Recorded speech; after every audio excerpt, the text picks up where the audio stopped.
The issue before you is a simple one. As a country, we face grave problems at home and abroad. Do you want a strong government, which has clear authority for the future, to take the decisions which will be needed? Do you want Parliament and the elected government to continue to fight strenuously against inflation? Or do you want them to abandon the struggle against rising prices under pressure from one particularly powerful group of workers? This time, the strife has got to stop. Only you can stop it. It's time for you to speak. With your vote, it's time for your voice to be heard. The voice of the moderate and reasonable people of Britain. The voice of the majority. It's time for you to say to the extremists, the militants, and the plain and simply misguided, we've had enough. There's a lot to be done. For heaven's sake, let's get on with it. So that, Dominic, was Edward Heath. Uncanny someone. Who was, well, he ended up living in Salisbury, so a man I've always identified with. And he, of course, was Prime Minister between 1970 and 1974. And there he was on the 7th of February, 1974, addressing the nation and basically saying, everything's gone the tits up. It's a nightmare. We're going to have an election. That's right. Because today's theme is 1974. We're looking at British politics in 1974, the period which you have described as being the worst year in British political history. Right. Well, that was almost exactly 50 years ago, Tom. And Ted Heath was asking the British people famously, who governs?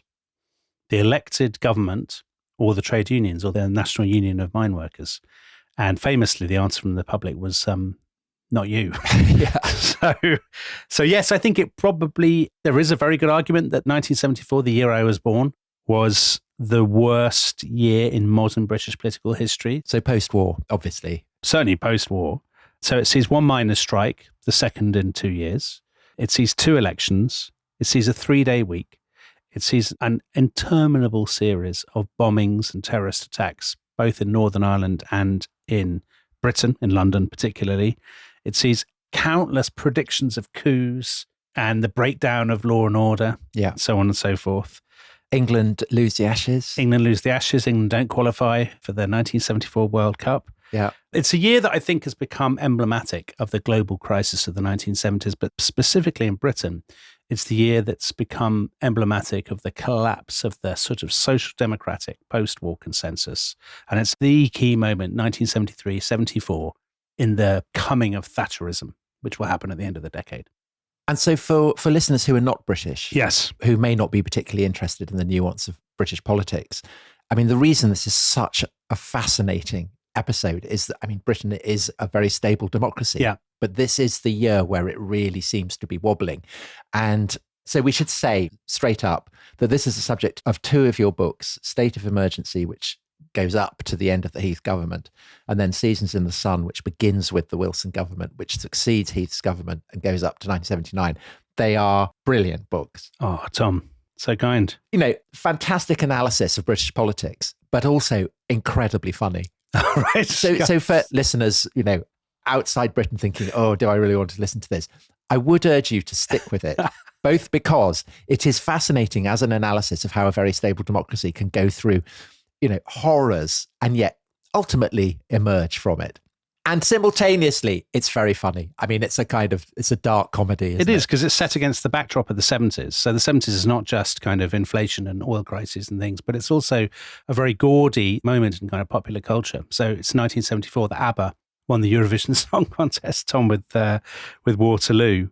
It's the year of the Rumble in the Jungle, of The Godfather Part 2. Of course, famously, Tom, it's the year that Wolverhampton Wanderers won the League Cup at Wembley against Manchester City. So very important. Yes, I thought you'd come to that. Now, just to give people, especially either our younger listeners or people who are outside Britain, a bit of context, we should just set the scene by saying what had happened to Britain since the war. So there are 2 main things. So one is that in the sort of 20 to 30 years since the end of the Second World War, Britain has retreated almost completely from empire. Its status in the world is vastly diminished. An extraordinary transformation, actually, with remarkably few domestic repercussions, I would say.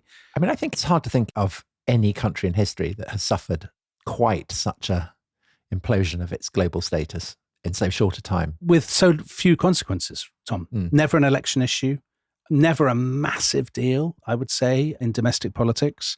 It's not entirely voluntary, but it's as though people just aren't talking about it. So there's the retreat from empire. And I think one of the key things in 70s Britain is that people feel a sense of diminished prestige. Number two is, for all the sort of excitement of the 60s and whatnot, Britain is going through a period of deep economic and very traumatic economic transformation. So the first industrial nation is now becoming the first to deindustrialize, people losing their jobs, unemployment is beginning to go up, inflation is becoming a bigger and bigger problem. That was evident more than 10 years before, and the public had elected a new government led by Labour's Harold Wilson to try and deal with it in 1964. The white heat of technology, he famously said. And he had promised to modernise Britain, to create a new Britain in the white heat of the technological revolution. And by and large, he had failed. So the electorate had kicked him out in 1970. He'd had to devalue the pound. There'd been constant problems with strikes, with international pressure on the British currency, lack of confidence in the British economy, and so on. And so in 1970, the electorate had chosen another moderniser, the man you were so brilliantly impersonating at the beginning of the programme. Thank you, Dominic. Thank you. Which is Edward Heath. And the story of this episode and the next episode, a lot of it is what you might call the tragedy of Edward Heath. The rudest man ever to be Prime Minister, you might say. Yeah. So perhaps we should talk a little about Heath, because he's a new kind of Tory. He was born in 1916. He's from Kent, and he's actually the son of a very skilled kind of carpenter stroke builder. And his mother was a lady's maid, wasn't she? Was a lady's maid, yeah.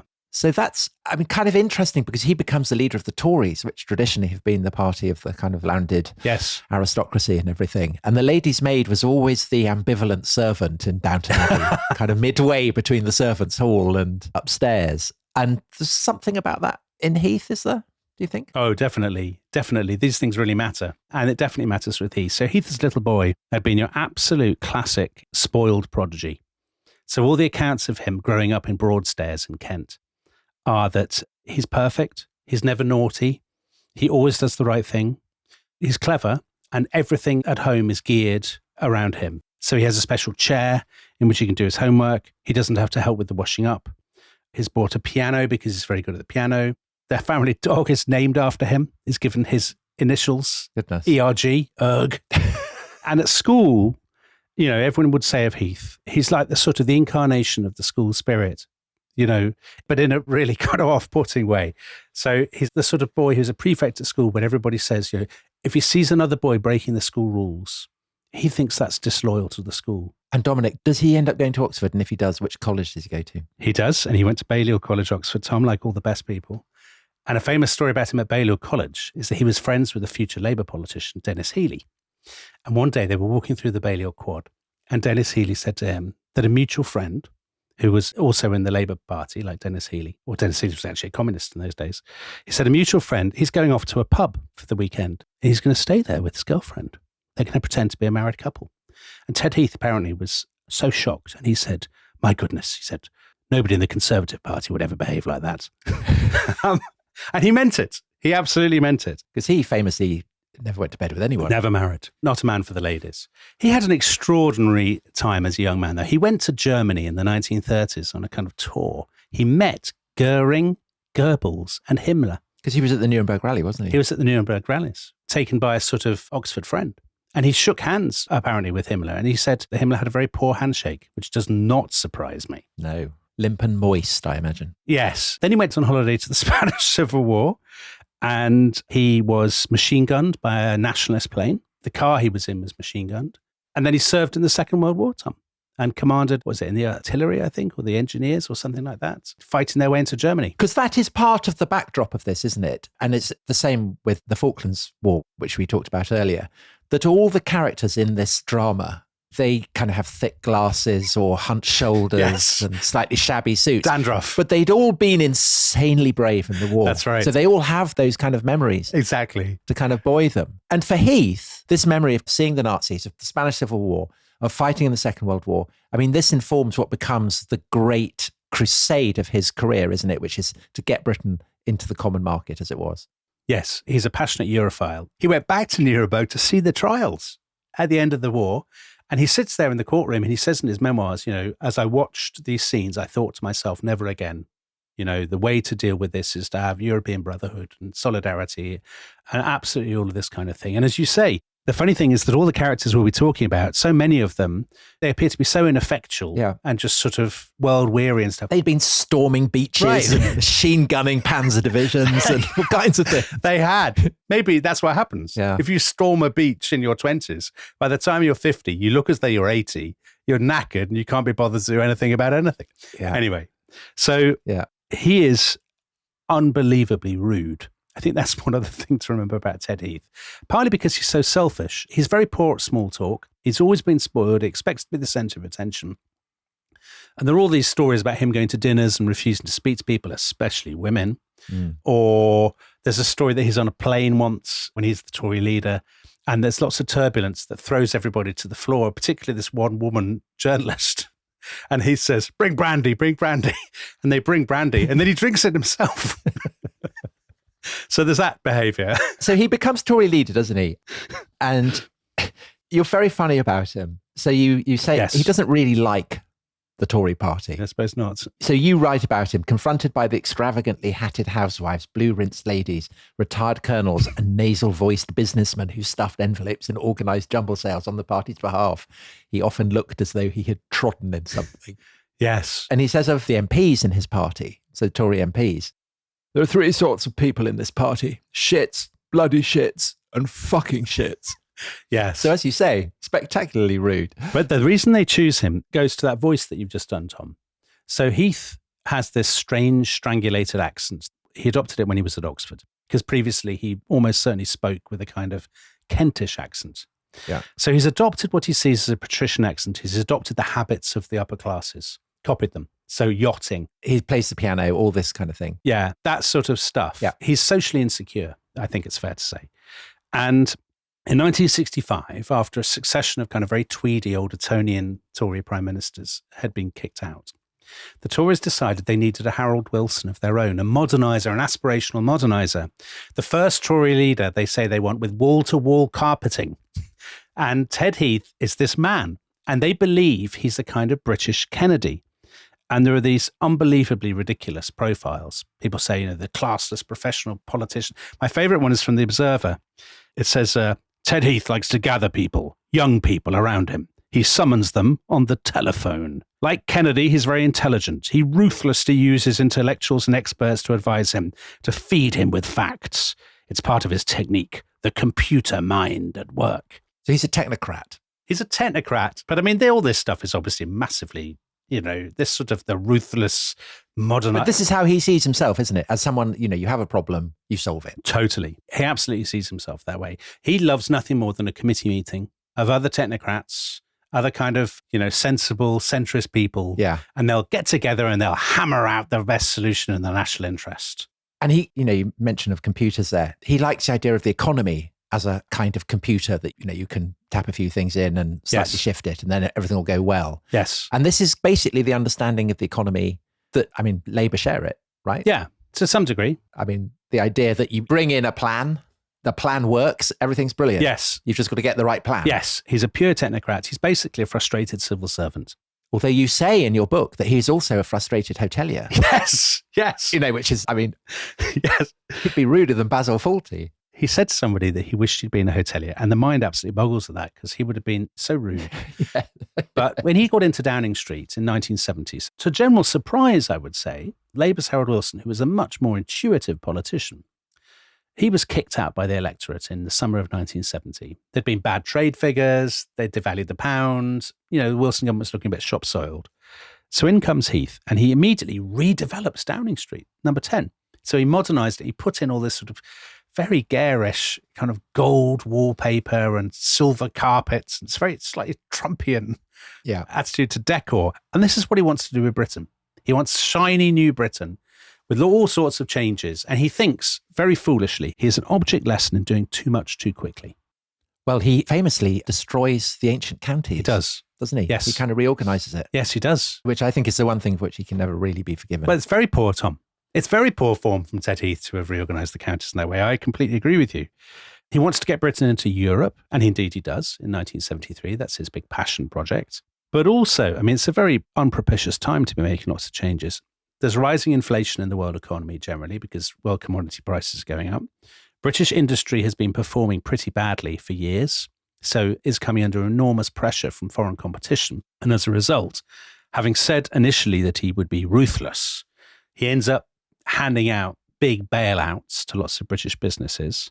And there's another issue which is going to run all the way through this week's podcasts, which he's not responsible for, but which he doesn't necessarily handle terribly well. And this is the increasing violence in Northern Ireland. So this had begun in the mid-60s. This isn't a podcast about the troubles in Northern Ireland, but we'll just give you a tiny bit of background. This had begun in the mid-60s. Intercommunal violence between the Catholic and Protestant communities of Northern Ireland. The British government had sent in the army in 1969, actually to protect the Catholic community from Protestant rioters. But relations with the Catholics had broken down by the early 1970s. So 1972, there's Bloody Sunday, isn't there? Where Yes. Paras fire on protesters. Exactly. But even before that, they had instituted a curfew, which had been very unpopular. They had interned people without trial, which had been incredibly unpopular. And by 1972, you have in that year almost 500 people killed. You basically have a low-level civil war going in part of the United Kingdom.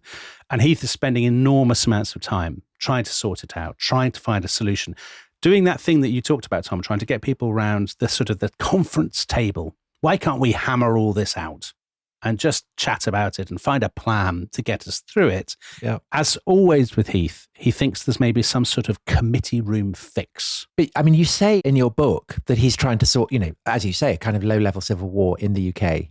But he just doesn't have time because he also has millions of other things to worry about. Yeah. Because he's got Europe, he's got his counties to reorganise. Yes. And of course, he's got problem with the unions. Yes. I mean, this actually is the thing that dominates the news in Britain in the early 1970s. To an extent, I think that people born subsequently, who've grown up in a very different world, would find almost inconceivable. Every day there are stories on the front page of the papers about strikes, about negotiations. There are the scenes on the news that you and I would have grown up with, Tom, of people kind of endlessly trooping in and out of number 10. Well, again, in state of emergency, you write, burly men with steel grey hair and thick glasses were forever trooping in and out of number 10, shaking their heads sorrowfully at what their members would think of the government's latest offer. Well, that's how it worked. That's what happened. People used to describe this as the beer and sandwiches. Remember the phrase? Yeah, of course. Yeah. People would always talk about them going in for beer and sandwiches with the Prime Minister. It never was beer and sandwiches, but they would pretend it was, for their members' benefit because they didn't want to seem like it was smoked salmon and white wine, which it was. Yeah. In the press, generally, it was thought the unions were much too powerful. So they had about 13 million members, and it was often said they were more powerful than elected politicians.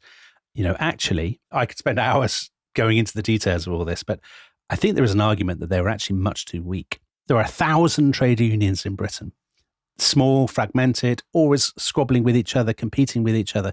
So it wasn't like Germany, West Germany, where you had a few very, very strong unions and the government could do a deal with them and know that it would stick.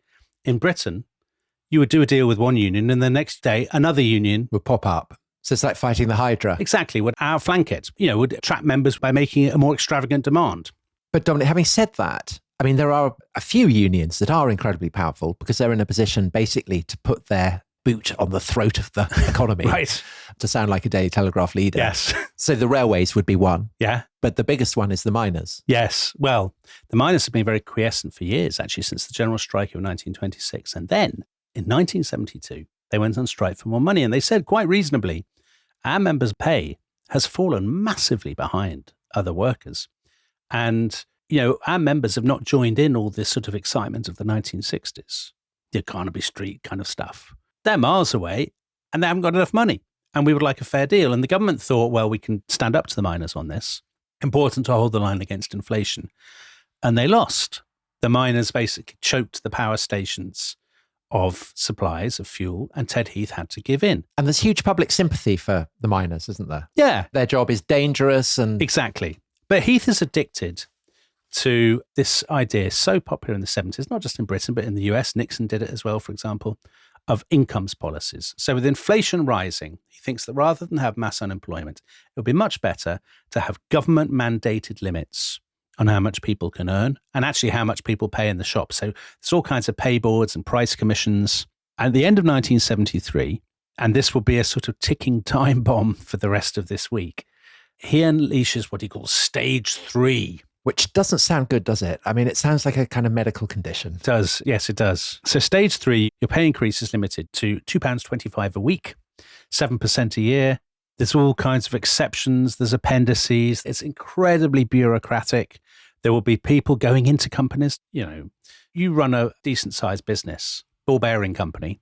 People would come in and they'd say, well, how much are you paying your workers? You know, you can't pay them more than that. You can't offer them a bonus. You can't do all this. So it was very, very top down, statist, corporatist.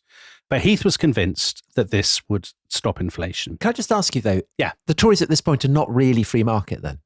So as they will become, the idea that you let the market determine what wages and so on should be. I mean, this is a massive issue, Tom. So basically, no, but there are some Tories, most famously a chap called Enoch Powell, Yes. who thinks Ted Heath has sold out. We are meant to be a free market party. What the hell's going on? This is socialism. So there are a few people who are giving Ted Heath grief for this, but all your ex-tank commanders with the massive glasses, They're in favour of it. they say, well, it has to be done. You know, they're very world weary and they just sort of say, well, this is the way of the world. We don't terribly like it, but it is what it is. So in that stage 3, one quick thing I'll mention, which is talking of ticking time bombs. As a sweetener for the unions, Heath says, listen, under this pay restriction thing, if inflation goes above a certain level, we'll have what we call threshold payments. So your pay will go up automatically along with it. Now, a lot of people think that's very inflationary. You know, if prices go up, your pay goes up automatically. I mean, that's a recipe for runaway inflation. But he's very confident that inflation won't go up. You know, all his experts are saying, what could possibly go wrong? You know, oil prices aren't going to suddenly go through the roof at the end of 1973. So this is a lovely little sweetener for the trade unions and you'll never have to deliver on it. And at the same time as he's brought that policy in, simultaneously, his chancellor, Anthony Barber, has embarked on what becomes known as the Barber boom. Yes. And this goes so well that you will describe Barber as having endured perhaps the roughest, worst judged and unluckiest ride of any chancellor since the war. Yeah. So basically, Barber's attempt to dash for growth, it's called, isn't it? Yeah. Goes spectacularally wrong. I hate to say this, Tom, but Anthony Barber, he was very sort of mild-mannered, balding, looked like a provincial accountant. Presumably had won the VC, had he? Yeah. He made Kwasi Kwarteng look like an absolute financial genius.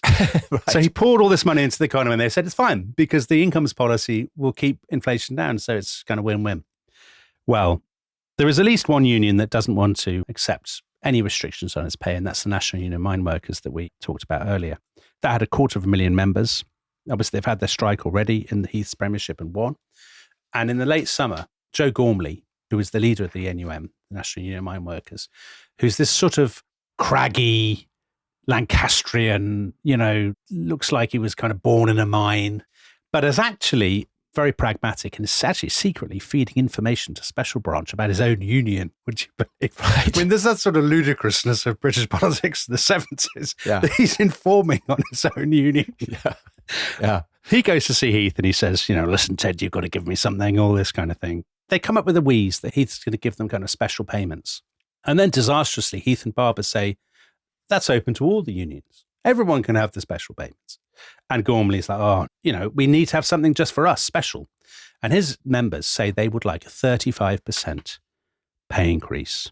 And because it's increasingly militant, the miners' union, Gormley can't really stand up to them. And actually, why would he want to? Getting a big deal for his members is in his remit. It's his job. Right, because it's not his job to keep the economy on track. No. So here's the thing. The big mistake that Heath and people like Heath were always making is they would get the union leaders in. The union leaders would be very jolly. Heath would play the piano for them, Tom. Yeah. He would actually play like the red flag on the piano. Have a knees up. Yeah. It would be great fun. Yeah. They'd have a great laugh. They'd all be sitting around telling their war stories and stuff. And then Heath would say, listen, it's in the national interest for you to have, you know, a pay rise of 4% or something.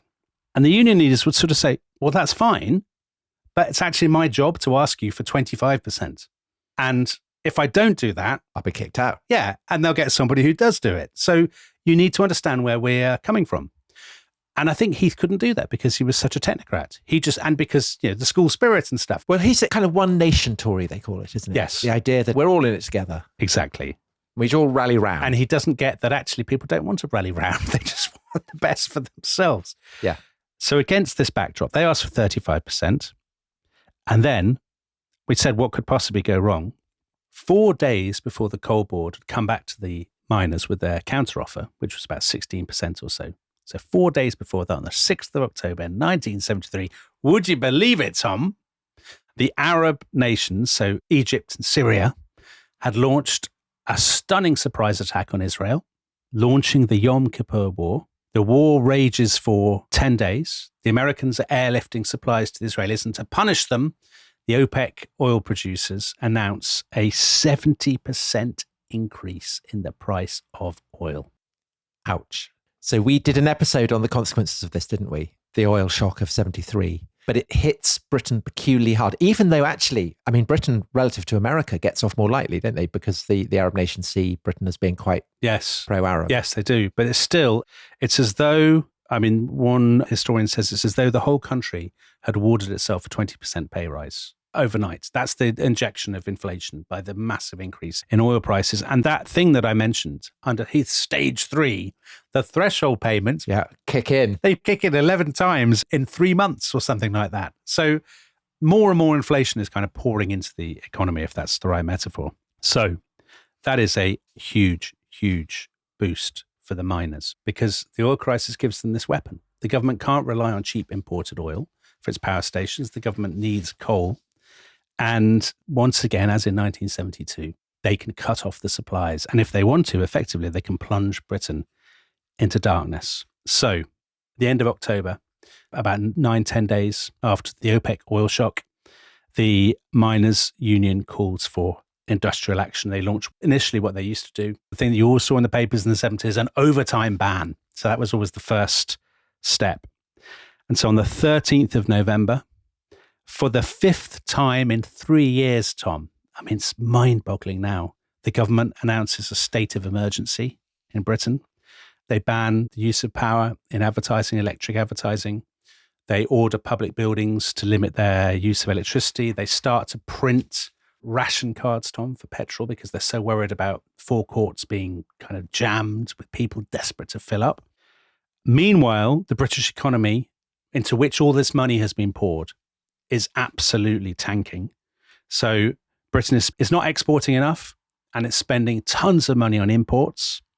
So the Bank of England has to announce this huge credit squeeze. So in other words, if you're using a credit card, you will be forced every month to pay back ever greater amounts of your balance because they're desperate to stamp out borrowing. And the sort of parallel story to all this is that the Queen's daughter is getting married. So on the 14th of November, Wednesday, the 14th of November, Tommy, you probably remember this. No, of course I don't. What was I then? I was 6. 6 in front of the TV. I was 5. Fizzing with excitement as you watch the wedding of Princess Anne and Captain Mark Phillips. No, I was busy reading about dinosaurs. What a moment. And if you'd read their Times that day, you would have seen the cheery headline on the wedding day, their special wedding edition. The headline said, lights go out as emergency powers bite. And then all the way down the front page, there was this list of subheadings. Bank lending rate soars, bank curbs, Wall Street losses, power plea rejected, floodlights off, ambulance ban, hospitals under threat, and all this kind of thing. So it's incredibly, incredibly gloomy. And Heath calls in the miners at the end of that month and he says, basically begs them, please, don't do this. What can I give you? And there's a little man who says to him, and I always think this is an amazing line. He says, Prime Minister, what I don't understand is this, he says. You've told us we've got no option but to pay the Arabs the price they're demanding for oil. Now, as far as I know, he says, the Arabs didn't help us in World War I. Actually, they kind of did, but we'll forget about that. And they didn't help us in World War II. We miners, we flogged our guts out and all that. And he says, why can't you pay us for coal what you're prepared to pay the Arabs for oil? And Heath doesn't have an answer. I mean, you can't run cars on coal, can you? No. That's I mean, that would be the obvious answer. Okay, so you should have been in the meeting, Tom. I should. Because he says nothing. He just sits there very mutely and miserably. And then at the very end of the meeting, he says to the Scottish miners' leader, Mick McGahey, who's this kind of... yeah, thank you. He's this kind of gravel-voiced Glaswegian communist. And he says, what is it you want, Mr. McGahey? And McGahey says, I want to see the end of your government. And on that bombshell, Tom, I think we'll take a break. Wow. Things are looking bad for Heath. This episode is brought to you by Rocket Money. Tom, we often talk about how to organise our finances. I'm very conscious that I'm paying for a lot of mad subscriptions. And there's one thing that we've talked about often on this show. It's the thing that we probably hate more than any other, and it's a hidden fee. I would love to get my finances under control. There are all these things piling up on our bank statements, and I think I need to fix this problem. I need to sort this out and to stop this. I mean, my finances are so chaotic that I need this app. So I'll tell you what it is. It's called Rocket Money. It's a personal finance app that helps find and cancel your unwanted subscriptions. It monitors your spending and it helps to lower your bills so that you can grow your savings. With Rocket Money, you can track all of your subscriptions and you can easily cancel within the app with just a few taps, saving you time, avoiding charges. And you can also set budgets and goals and get personalized insights and regular reports to track how you're doing. They will even send you real-time alerts for large transactions, upcoming bills, refunds, and even low balances. So let Rocket Money help you reach your financial goals faster. Join at rocketmoney.com/ishistory. That's rocketmoney.com/ishistory. rocketmoney.com/ishistory. Año nuevo, los mismos Extra Value Meals en McDonald's. Ahora te puedes llevar 2 snack wraps y papitas y una bebida mediana por solo $8. Solo por tiempo limitado. Precios y participación pueden variar. Los precios pueden ser más altos en Hawái, Alaska y California y con entrega.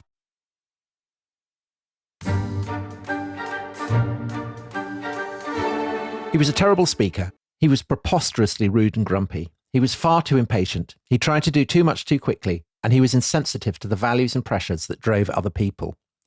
It is worth pointing out, however, that he was also incredibly unlucky.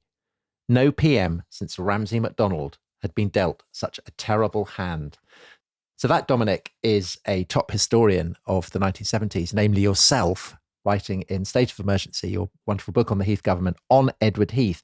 So he's a bad prime minister in all kinds of ways. He kind of gets things wrong. He introduces terrible policies. But as you say, the effect of these terrible policies is massively ratcheted up by bad luck. And you were describing before the break how his economic policies get kind of turbocharged into a kind of doom spiral by the huge misfortune of the Yom Kippur War and the resulting spike in oil prices.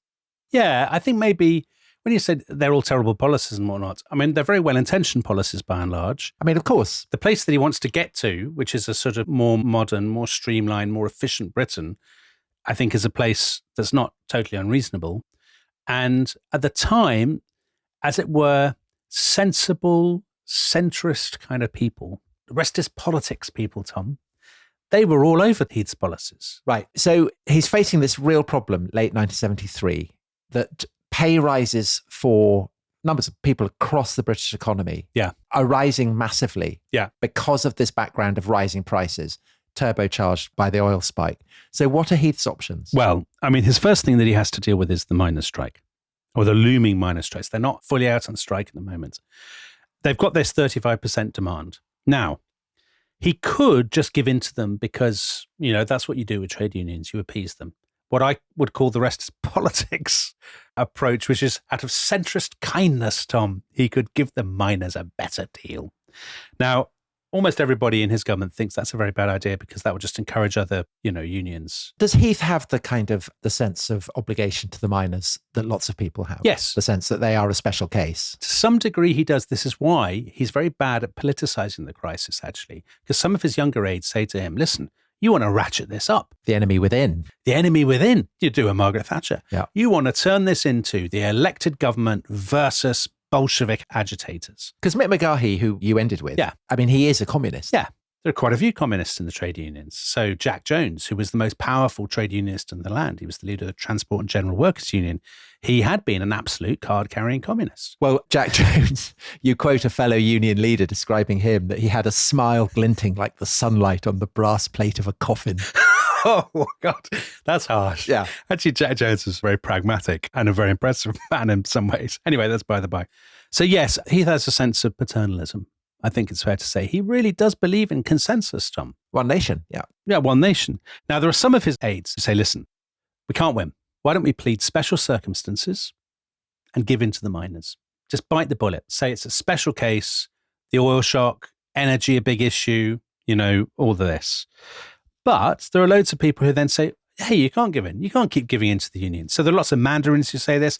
Actually, people in the Labour Party who say it. So Heath's old Oxford friend, Roy Jenkins, he goes around saying to people, he's a bigwig in the Labour Party, he goes around saying, Ted can't give in.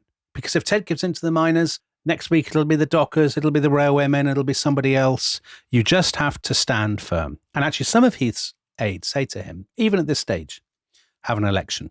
Have an election on this single issue. Do you support the government or do you support the miners? Stand up for the elected government. And so one of the people who's pressing that is Nigel Lawson, isn't it? Who will go on to become Mrs. Thatcher's Chancellor.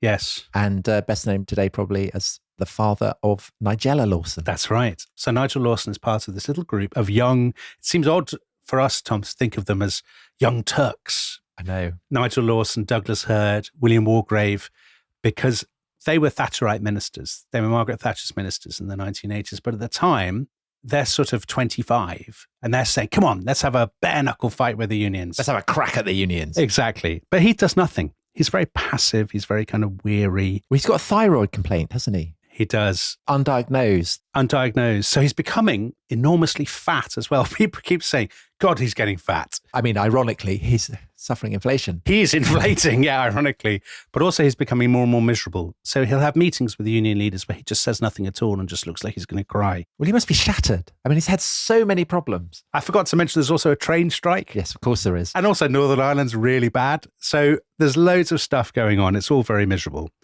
On the 12th of December, a crucial day, two things happen. First of all, his Chancellor, Anthony Barber, who's also shattered and looking very harassed, like a kind of very miserable vicar. Anthony Barber sends a report to all his cabinet colleagues, and he says, we're now facing the gravest economic crisis since the end of the war. We've got no coal. We can't afford to buy any oil. Inflation's through the roof. We're borrowing too much money. Nobody abroad has got any confidence in the pound. And he says, we're going to have to scrap all our plans for spending. So Heath's Education Secretary, Tom, has a very ambitious plan out of kindness to increase...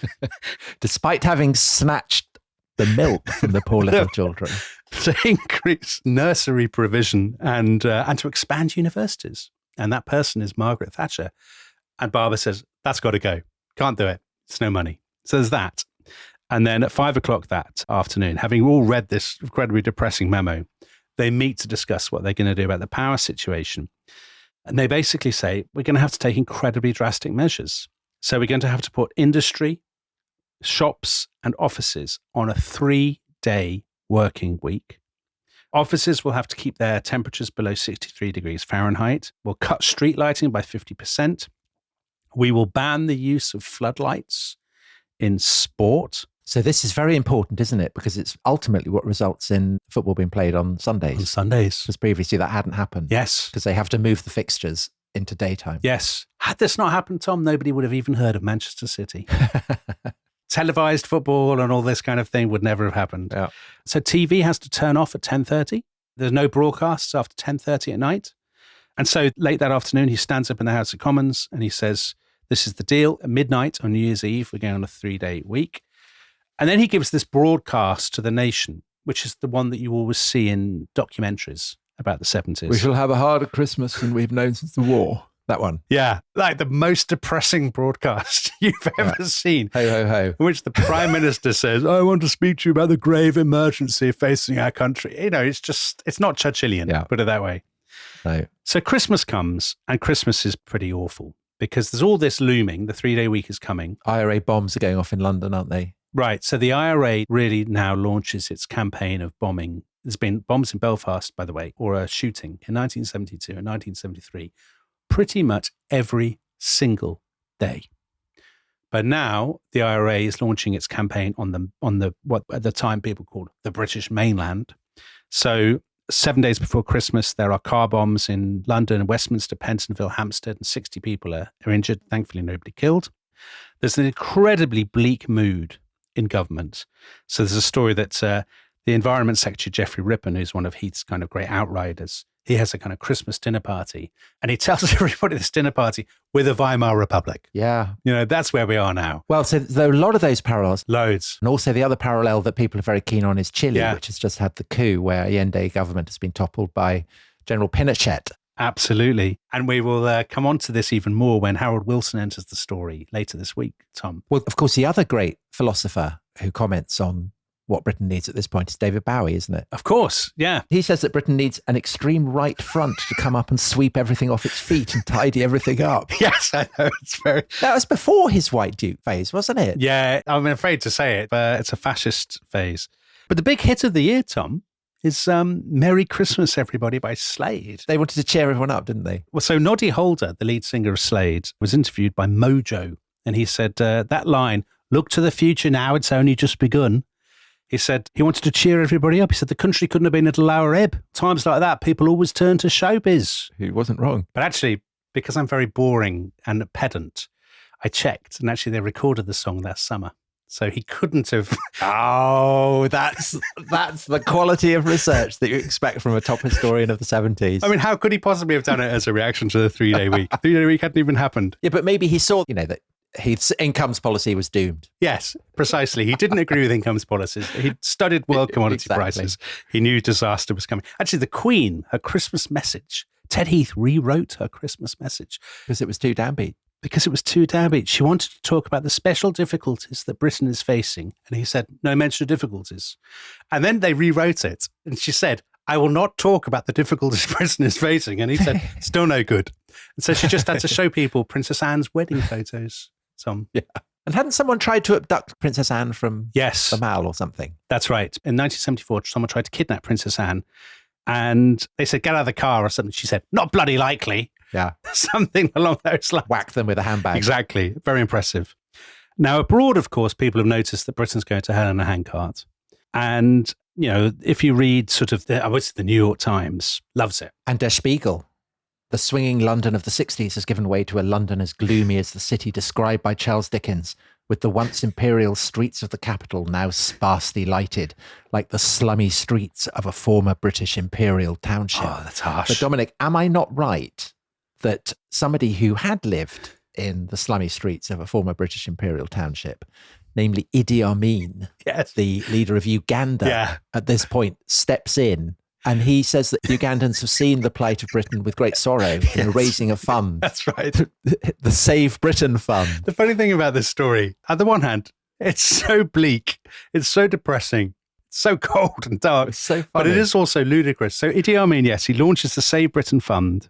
He says, I've decided to contribute 10,000 Ugandan shillings from my savings, and I'm convinced that many Ugandans will donate generously to rescue their innocent friends. In Britain. The Foreign Office ignored him.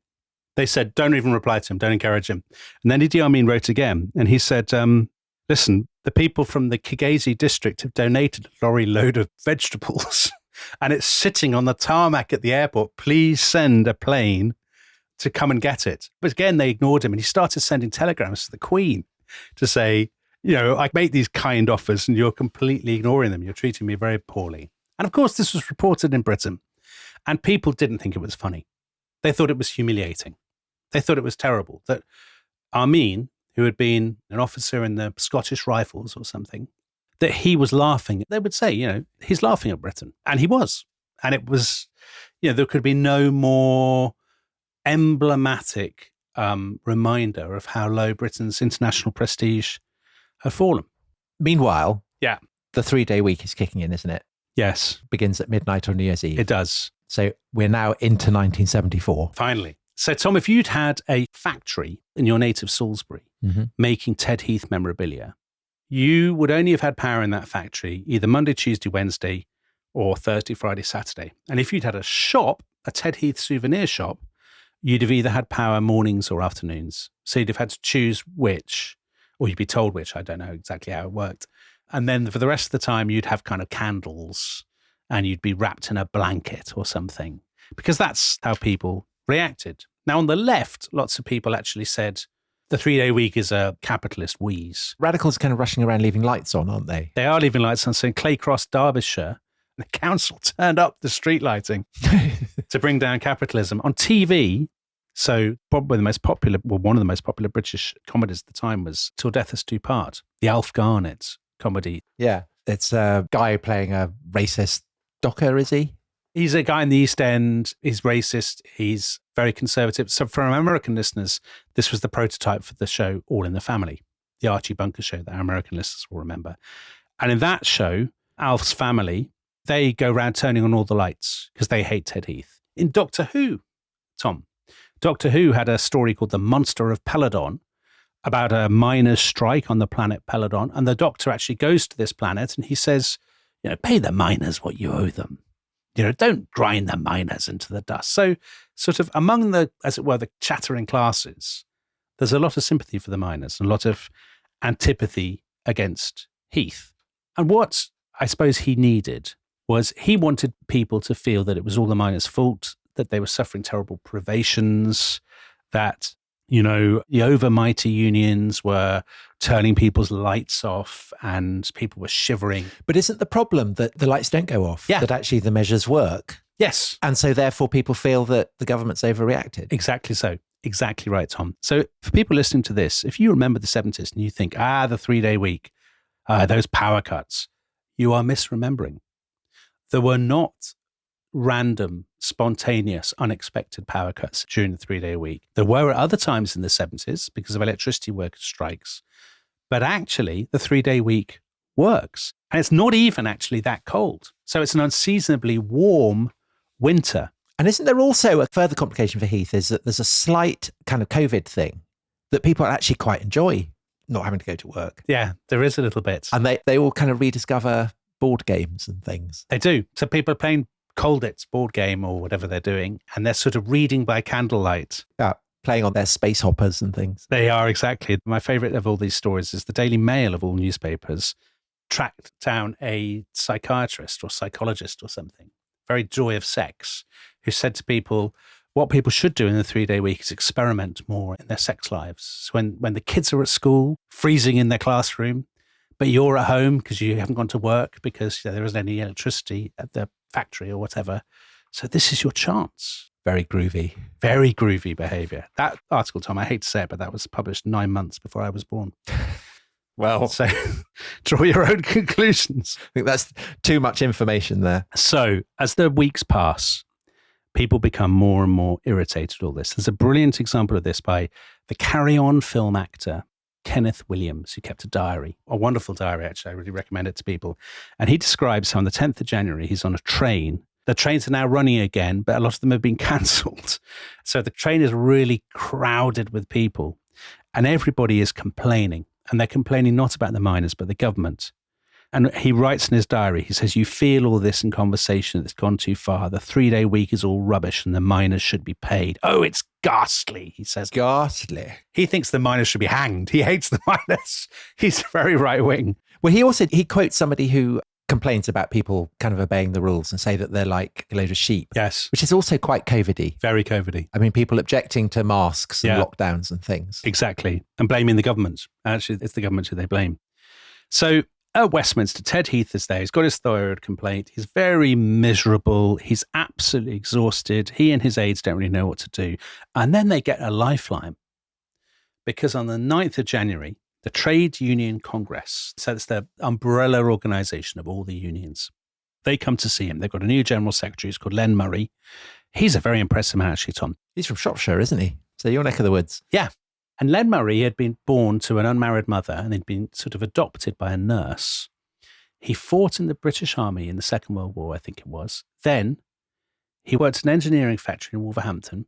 From there, he worked his way up into New College, Oxford. He did his degree in 2 years, not 3, and got a first in PPE, politics, philosophy and economics, and then worked his way up to become the leader of Britain's trade union movement. Very impressive. And he's a very decent, kind of mild-mannered man. He goes to see Heath and Barber and he says, listen, we'll help you out of this. Give the miners what they want. And I promise we will issue a statement saying this is a special case and no other union will use this as a kind of loophole. We won't exploit this. We won't do all this. And what does Ted Heath say? He says, no. He doesn't believe in giving the miners what they want. And also, frankly, he doesn't believe that the trade union Congress can deliver, which actually they probably couldn't. But Len Murray himself said later, if we didn't deliver, he should have just taken the deal and then just hammered us for not delivering on our side of the bargain. And he could have used this as justification for his anti-union policies. He just should have taken the deal. But he thinks doing deals is what a grubby politician like Harold Wilson does. I'm not going to do a deal. I'm going to stick to my guns. He's a man of destiny. So he's just sitting there in all these meetings. He's having endless meetings with these union leaders. And they say to him, is there nothing we can offer you that will satisfy you? And he says, basically, no. I just want you to accept what I'm offering. And do you know what he reminds me of, Tom? He's so Theresa May. He lacks the subtlety and the instincts and the killer, ruthless, the flexibility. Yeah. Like a strategist, like a board games player or something. So he may have a degree from Oxford, Dominic, but he doesn't have a degree in people. Oh, Tom, that's so profound. Well done. Mm-hmm. Thank you for that. I enjoyed that. So all his aides say, call an election, just resolve the whole thing. Call an election and do it on the 7th of February. So 3-day week will be full swing. And he says, fine, I'll do it. And then at the last minute, he loses his nerve and he doesn't do it. He doesn't call this early election. And a week later, the miners say, enough of the pussyfooting, let's go for broke. Massive all-out strike, cut off the supplies to the power stations. This is it, let's do it. And the strike is going to begin at the beginning of February. And Heath now thinks, I should have called that election after all. What a terrible mistake this has been. And it's at this point, Tom, that... Yes, my favourite bit in the whole story. So this is the head of the civil service, Sir William Armstrong. Goes mad. Going mad. Yes. And when you say he goes mad, yes, basically he has a breakdown. Yes, so this is a guy called Sir William Armstrong. So it's a sign of how Heath had governed as a technocrat, that Sir William Armstrong, who's the head of the civil service, is his right-hand man, really, not an elected politician. So Sir William Armstrong is a classic kind of patrician mandarin. He's a committee man. Sir Humphrey Appleby. Yeah, he's like Sir Humphrey from Yes Minister, although he's sort of more serious and less wry. Machiavellian. Exactly, much less Machiavellian. He's like Heath. He believes, why can't we just get around the table and draw up a complicated policy that will sort this out? With arrows. Yes. And at the beginning of January, he is completely overwhelmed. And he starts having these meetings where he will kind of lock people in the room and say, the communists have infiltrated the British government. They may be in the room as we speak. Which actually is a prefiguring of what will happen with Harold Wilson when he comes back into power. So let's just park that. That's a flag for later in the series. It totally is. It totally is. So that will come back in later episodes. So people are kind of thinking, this isn't good.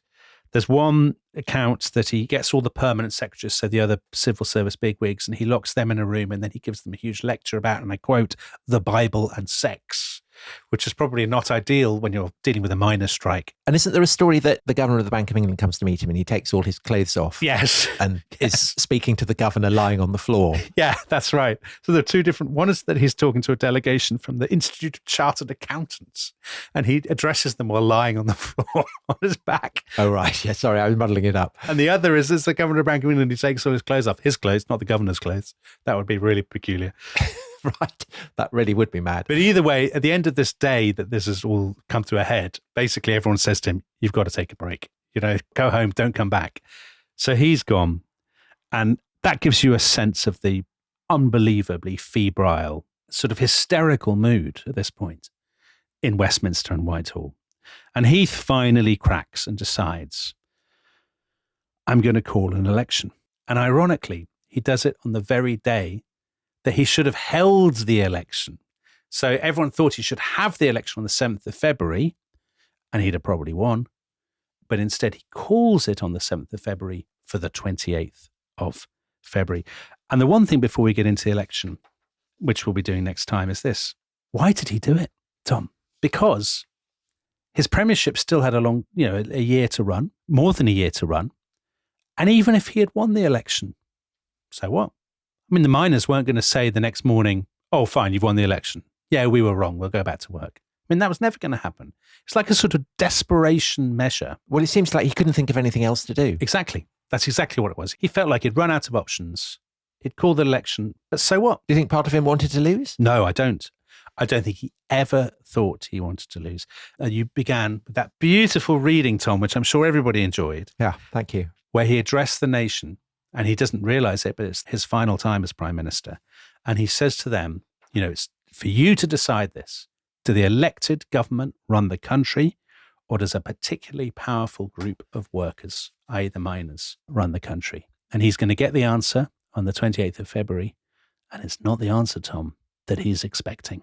So we will come back tomorrow with that election, the first election of 1974, where Britain is being asked to choose who governs. And we will find out tomorrow. But Tom, of course, if people are members of our very own little union, of course, the National Union of Rest is History Club members, then they will be able to hear the whole of this series. Well, they'll be able to join us for beer and sandwiches, won't they? They will indeed. That's exactly what they'll be doing. So join us on your space hoppers, please, if you're a member of the Rest is History Club. And if not, you will have to wait. We don't run a 3-day week at the Rest is History. Not this week. It's a 4-episode week. Very exciting. So we'll see you next time. Bye-bye.